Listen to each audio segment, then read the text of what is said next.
Students, आज हम बात करेंगे आर्टिकल्स की।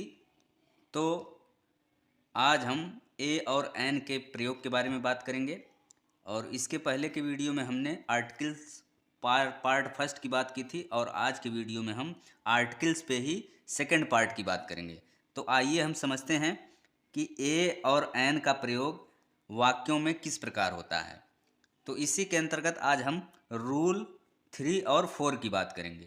तो सबसे पहले रूल 3 के अनुसार यदि किसी शब्द के उच्चारण की यानी प्रोनाउंसिएशन की प्रथम ध्वनि स्वर हो यानी वावेल हो, तो उस शब्द से पहले हम एन का प्रयोग करेंगे, अन्यथा हम उस शब्द के पहले ए का प्रयोग करेंगे। तो इस रूल के एग्जाम्पल्स को समझने से पहले हम ये समझते हैं कि अंग्रेजी में कुल कितने स्वर या वावेल्स होते हैं। स्टूडेंट्स, अंग्रेजी में जो है कुल 5 स्वर होते हैं, जो कि ए ई आई ओ यू हैं।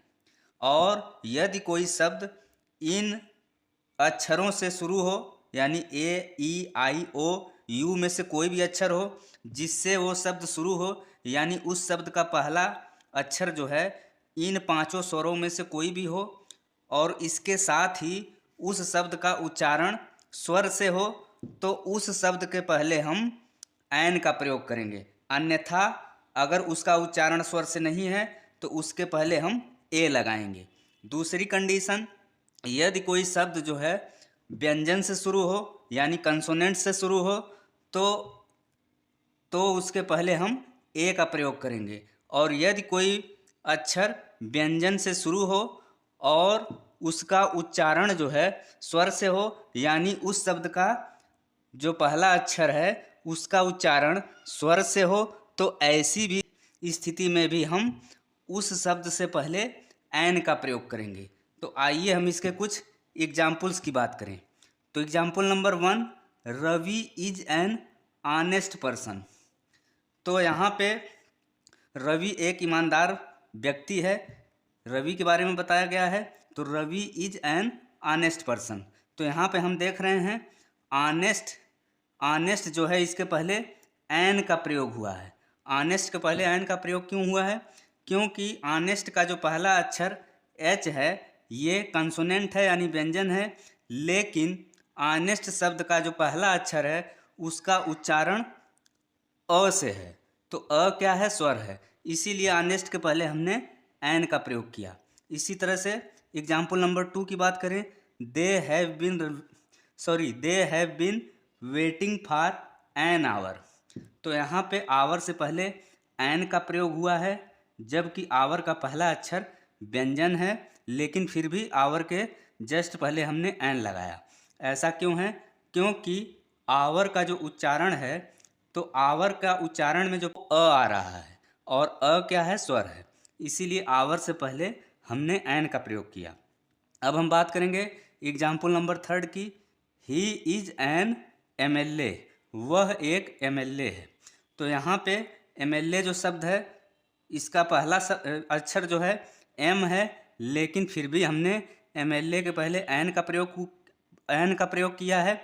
ऐसा क्यों किया है? क्योंकि एमएलए का उच्चारण में जो पहला अक्षर है वो ए है, तो इसीलिए यहाँ पे, और ए क्या है? स्वर है। तो इसीलिए हमने यहाँ पे एमएलए के पहले एन का प्रयोग किया है। इसी तरह से सी इज एन एसपी। वह एक एसपी है। तो एसपी के पहले हमने एन लगाया। क्यों लगाया? क्योंकि एसपी का उच्चारण भी स्वर से हो रहा है, यानी एसपी का जो पहला अक्षर है उसका उच्चारण ए से शुरू हो रहा है, और ए क्या है? स्वर है। तो इसीलिए हमने एसपी के पहले एन का प्रयोग किया है। इसी तरह से एग्जाम्पल नंबर 5 की बात करें, राम इज एन एलएलबी। तो यहाँ भी एलएलबी के पहले एन आया है, और एन एलएलबी का जो उच्चारण है वो ए से शुरू हो रहा है, यानी ए यहाँ पे स्वर है। तो इसीलिए एलएलबी के पहले हमने एन लगाया है। इसी तरह से एग्जाम्पल नंबर 6 की बात करें, अर्चना इज एन एनसीसी ऑफिसर। तो यहाँ पे एनसीसी आया है। एनसीसी का उच्चारण ए से हो रहा है, जो कि स्वर है। इसीलिए हमने एनसीसी के पहले एन लगाया है। अब हम बात करेंगे रूल नंबर 5 की।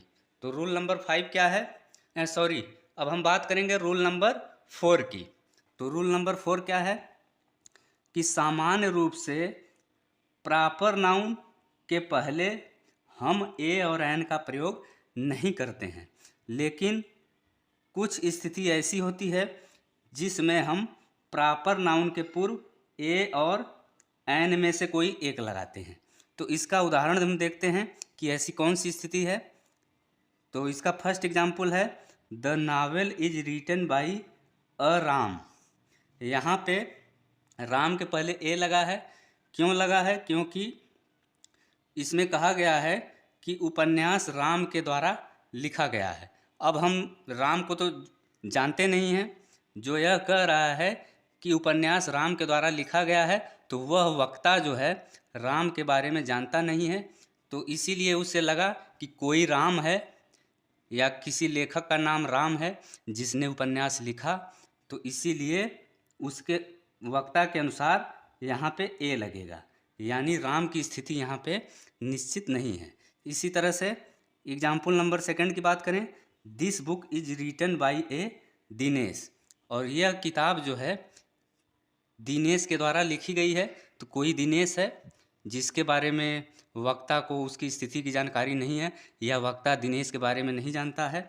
तो यहाँ पे इसीलिए दिनेश के पहले हमने ए का प्रयोग किया है।